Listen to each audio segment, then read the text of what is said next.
ถ้าอยากเป็นใหญ่ให้นั่งหัวใจขนอย่านั่ง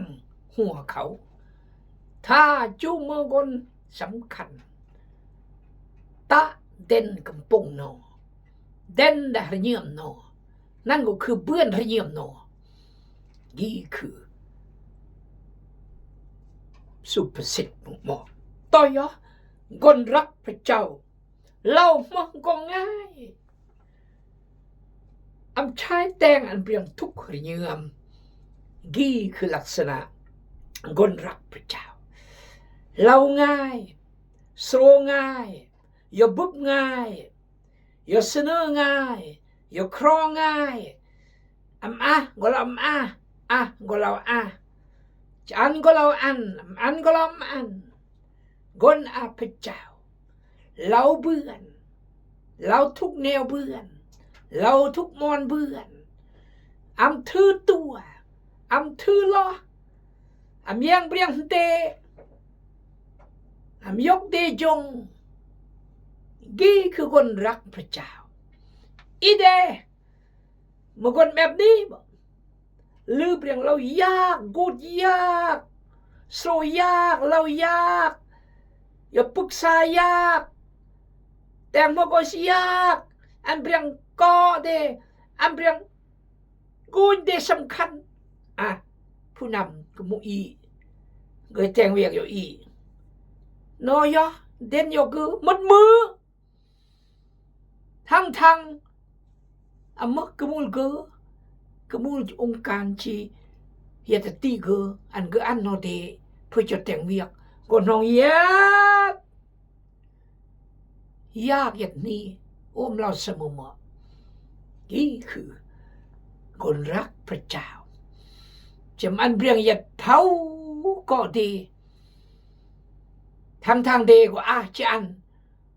ทางเดก็จะอันแล้วแต่ก็ต้องปล่อยนี่ก็ยากปล่อยนี่ก็ลำบากปล่อยเปลี่ยนก็ดีเพื่อจะกุญแจสำคัญจะกุญแจอำนาจจะกุญแจอาศิษย์จะเปลี่ยนเคารพนับถือดีนี่คือคนเปิดความรักในพระเจ้าเปิดพระเยี่ยมในพระเจ้ายี่จะรู้ย่อจะเฮียบรำยอมเสียก็ยังบุ๊บไม่ก่อนพระเยี่ยมกับเมื่อแนวนี้ก้อยอุ่นเดถ้าบ่พลาดเสียใจครอสสมัยเลยก่อนกมุนตู้ซีโรจำวันอย่ายิ้มประเทศยิ้มมอนอย่าแพ้ที่เมื่อก่อนกมุอีขอบใจบอกคนแชร์กดไลค์คอมเมนต์ขอบใจที่บอกยังรายการชีวิตกินเอาวัง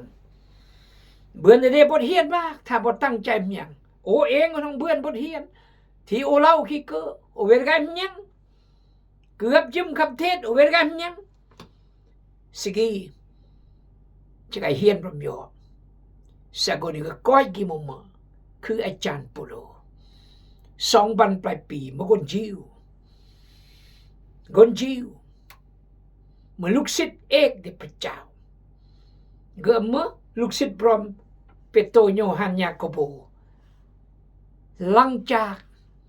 เกือบผ่านคริสเตียนและข่มเหงคริสเตียนและมอดคริสเตียนเสกคุกและพระเจ้ามอดเกือบมอดคริสเตียนเสกคุกพระเจ้ามอดเกือบประกายประกุดคุกเกือบมอดคริสเตียนเสกคุกพระเจ้ามอดเกือบเสกคุกแดนนอป้าเถอะลังมือเป็นฝ่ามือเป็นลังมือเพื่อนของเราเลยฝ่ามือเป็นลังมือเป็นฝ่ามือพระเจ้าแต่งสมองเดอาจารย์โปรพระเจ้าแต่งเบือนพระเจ้าก็แต่งอยู่อีมันยอขอพระเจ้าอวยพรรายการที่อันยืนยงคงตัวขอบใจที่พอกดแชร์กดไลค์และคอมเมนต์ตลอดและก็เป็นได้อ่านเป็นได้แย้งข้อความที่เยอะก่อนออริโอเดยังและคอมเมนต์แต่ละคนขอพระเจ้าทรงนำเยี่ยมหนังสือฟิลิปปอยบท4 ข้อ 11เฮาบ่ได้จมถึงเรื่องการขัดสน เพราะเฮาจะมีฐานะอย่างใดก็ตามเฮาก็เรียนรู้แล้วที่จะพอใจอยู่อย่างนั้นเฮารู้จักที่จะประสบกับการตกต่ำและรู้จักที่จะประสบกับความอุดมสมบูรณ์บ่ว่าในกรณีใดๆเฮาได้เรียนรู้ถึงแง่ความลับที่จะประสบกับความอิ่มท้องและความอึดอยากความสมบูรณ์พูนสุขและความขัดสนเฮาสามารถสู้กับทุกสิ่งได้โดยพระองค์ผู้ทรงสู้กำลังเฮาโธ่สุดยอดสุดยอดแต่กันสุดข้อ13โอ้สามารถสู้กับทุกสิ่งเบื้องโดยพระองค์ผู้ทรงสู้กำลังโอ้สู้ดูแนวเบือนเพราะพระเจ้าไงสู้กำลังโอ้จะเฮียนรำยอคนความรำยอเยก่อนยงมาตายเดงแหมยอขอพระเจ้าอวยพรร่วมยออธิษฐานหืออธิษฐานสลับท้าบนยัดดาจึงเอื้อและอนุอธิษฐานเพื่อคนจำรอดในสุดในสจุกำปงหนักขอพระเจ้าเมตตาสัตุการพระเจ้าขณะอธิษฐานสลับก่อนทบนที่อธิษฐานเพื่อสวดในขอพระเจ้าทรงเยียวยารักษาปกป้องวันล้อมก่อนในพระเจ้าขอพระเจ้าทรงนำกับพระองค์รักพระเจ้ามาที่พึงนอกจากพระเจ้าขออธิษฐานสำหรับจันสมรจูนักสีหงมอเวียงจันทร์ขอพระเจ้าเยียวยารักษาพบปะเราต้องการหนุนใจเราลมครอบครัวโดยจำนวนอธิษฐานสลับ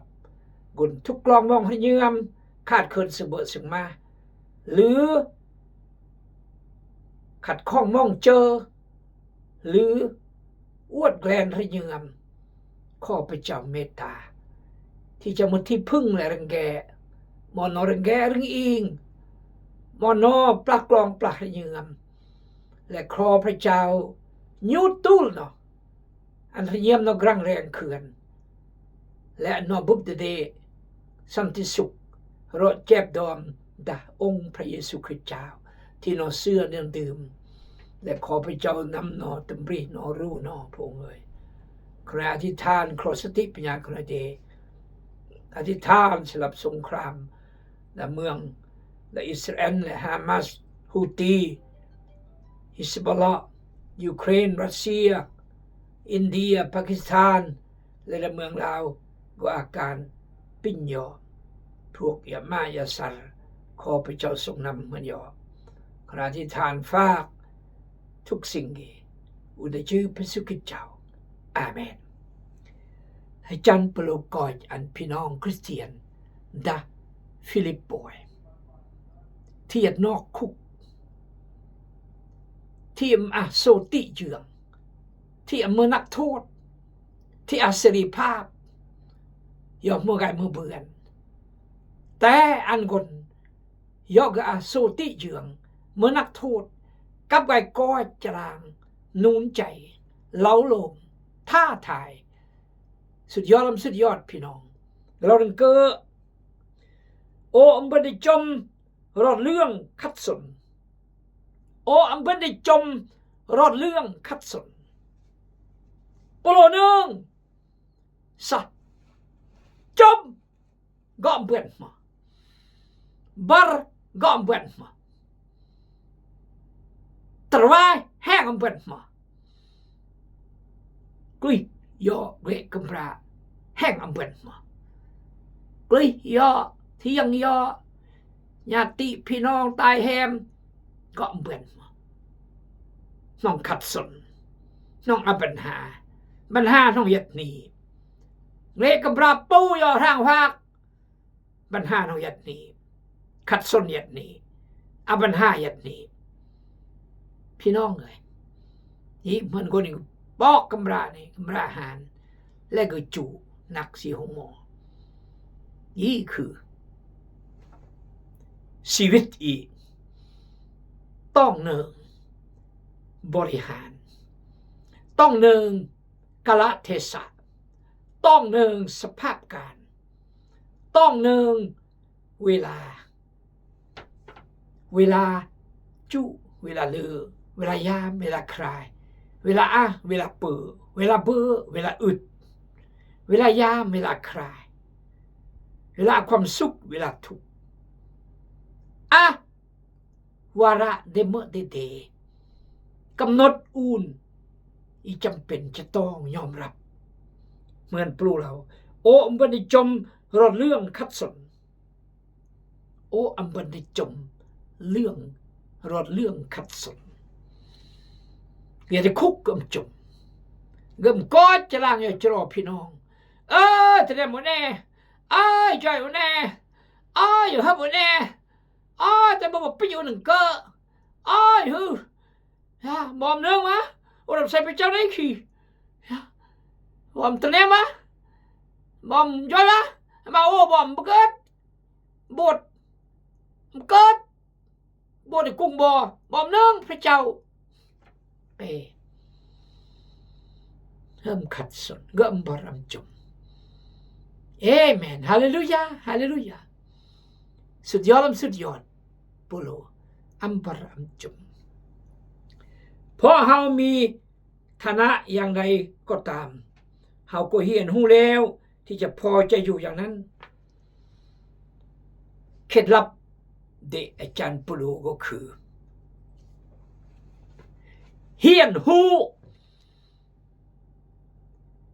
เคล็ดลับเฮียนหูเคล็ดลับหรือเคล็ดลับที่จะยัดดูสภาพเคล็ดลับที่จะรับสภาพดัดดูปัญหาดัดดูสภาพ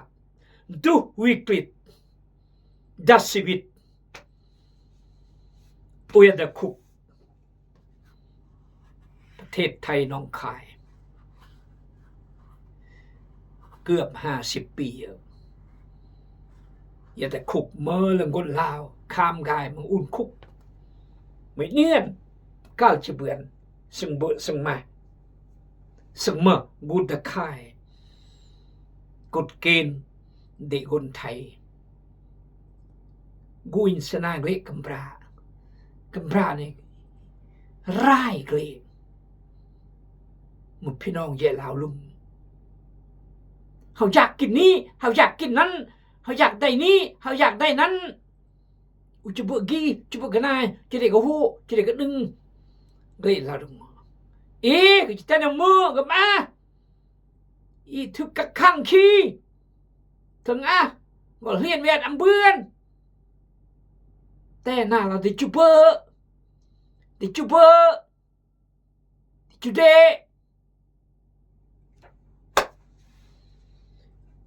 สามารถปรับเนื้อปรับตัวสามารถปรับสภาพที่ได้บุบจำเป็นจะต้องปรับสภาพยอมรับและปรับตัวยอมรับและปรับตัวปรับใจปรับแนวคิดอาจารย์เปโล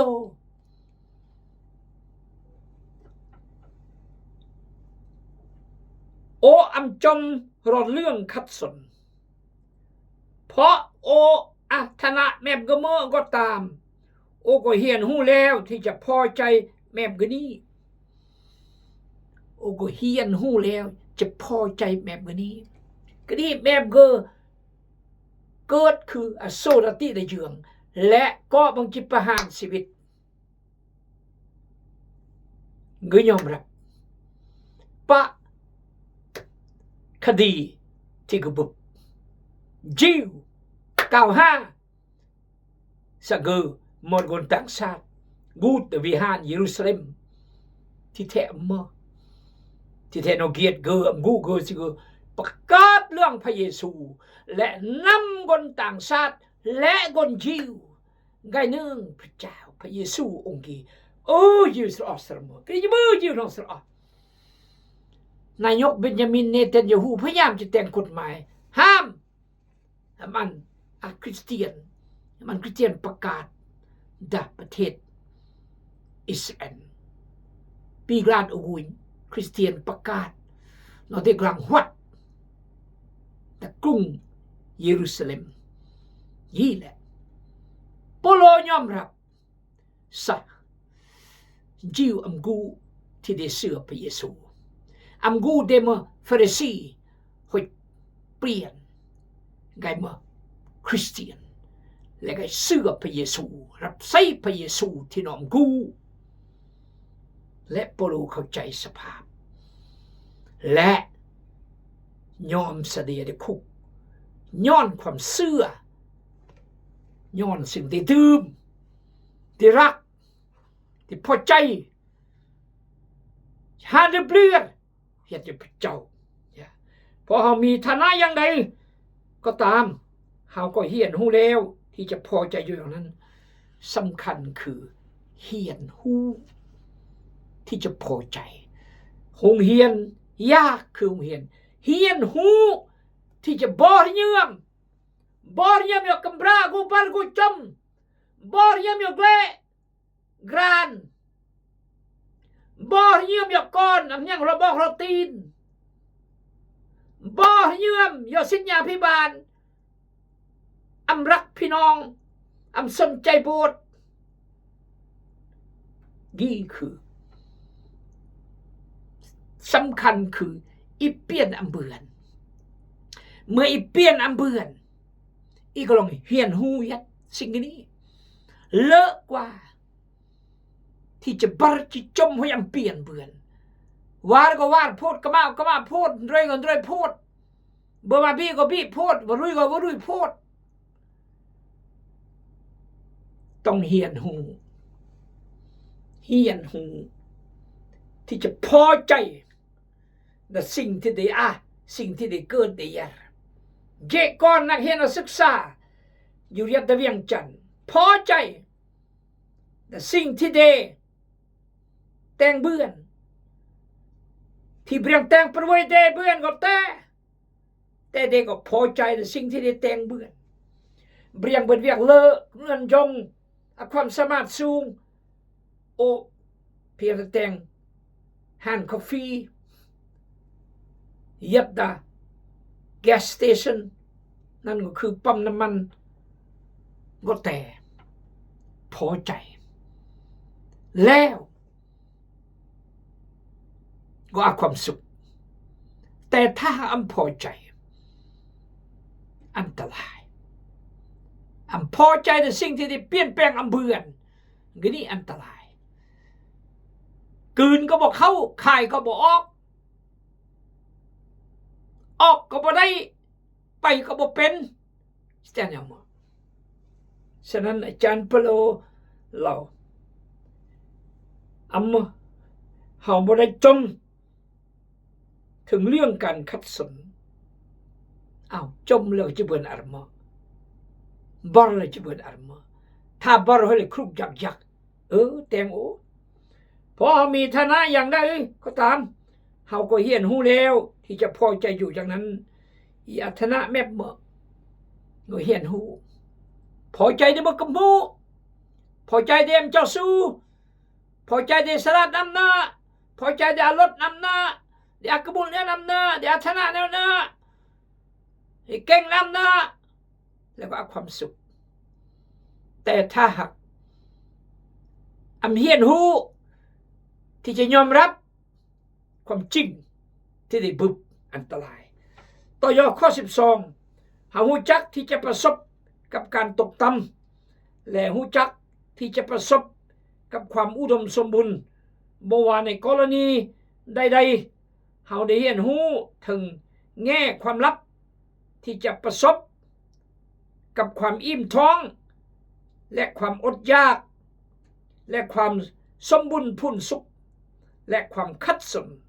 หมากแนวฮือนึกอย่าเลิกพี่น้องข้อ12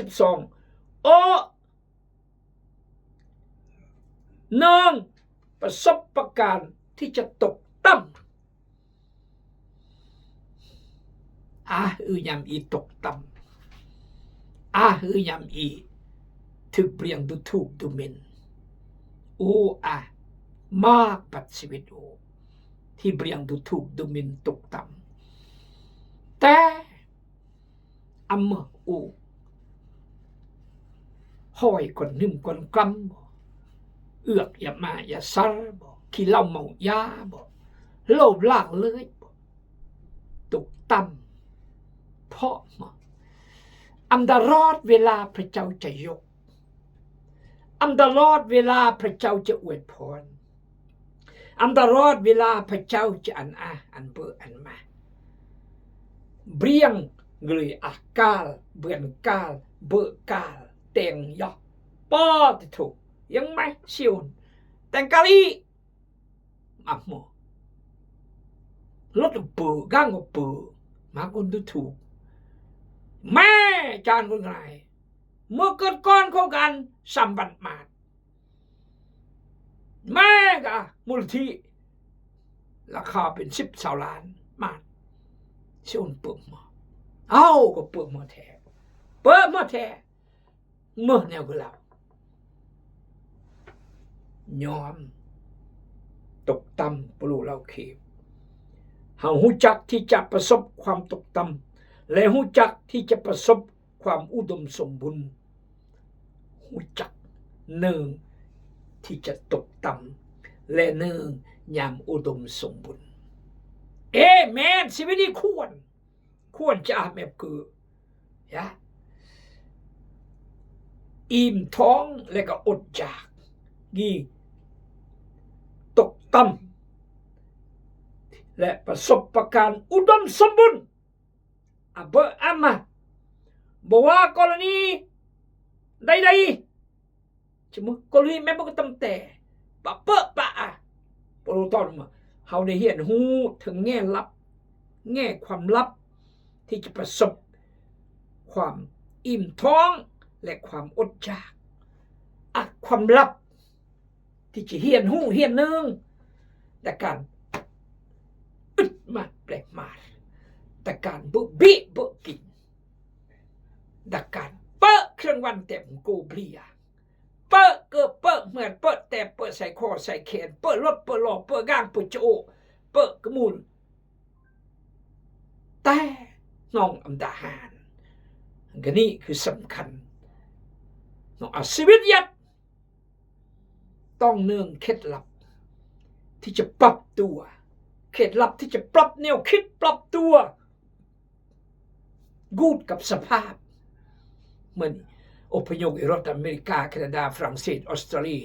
ทั่วโลกปรับตัวมันง่ายภาษาอังกฤษแต่งเวียกเดโฮบะลิงเอาวัฒนธรรม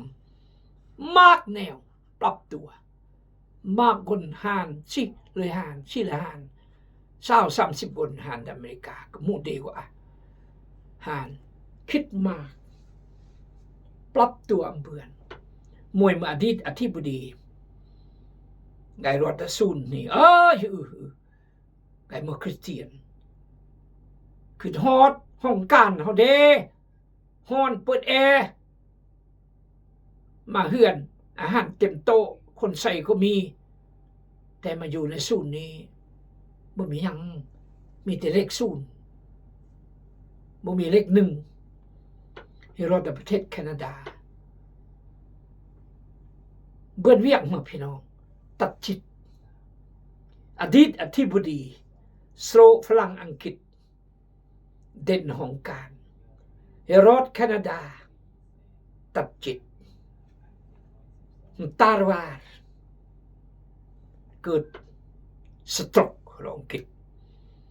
Heart Attack ความดันสูงหานปรับตัวอำทันปรับแนวคิดอำทันกี่แหละอาจารย์ปลุกเราเฮาหูจักที่จะประสบการตกต่ำและหูจักที่จะประสบกับการอุดมสมบูรณ์บ่ว่าในกรณีใดๆเฮาได้เรียนรู้ถึงแง่ความลับที่จะประสบกับความอิ่มท้องและความอดอยากและความสมบูรณ์พูนสุขและความขัดสนทางอาเบอร์อามาสมบูรณ์พูนสุขต่างขันอึดอยากมากแพง และทางกันอึดหิวโหยต่อยอดมาเฮาสามารถสู้กับทุกสิ่งได้โดยพระองค์ผู้ทรงสู้กำลังเฮาสรุปประโลยคืออดแต่งไว้ลอยจำแล้วเพราะพระเยซูสู้กำลังโอพระเจ้าสู้กำลังโออำมาเมียกระบุลอำมาอำนาจอำมาตำแหน่งอำมาชื่อเสียงอำมาวัตถุสิ่งของเมื่อพระเจ้าอันกำลังแรงกว่าเมียกระบุลแรงกว่าวัตถุสิ่งของแรงกว่าตำแหน่งอำนาจแรงกว่าระเบิดปรมาณูคือกำลังใจสู้ขอบคุณพระเจ้าเขาจากย่อๆครอนอีเบื้อนกำลังจากพระเจ้าสู้อีและอีจะสู้ต่อขอพระเจ้าอวยพรยังประโยชน์ยัง2-3 รอบติดตามอีกต่อขอพระเจ้าอวยพรอาเมน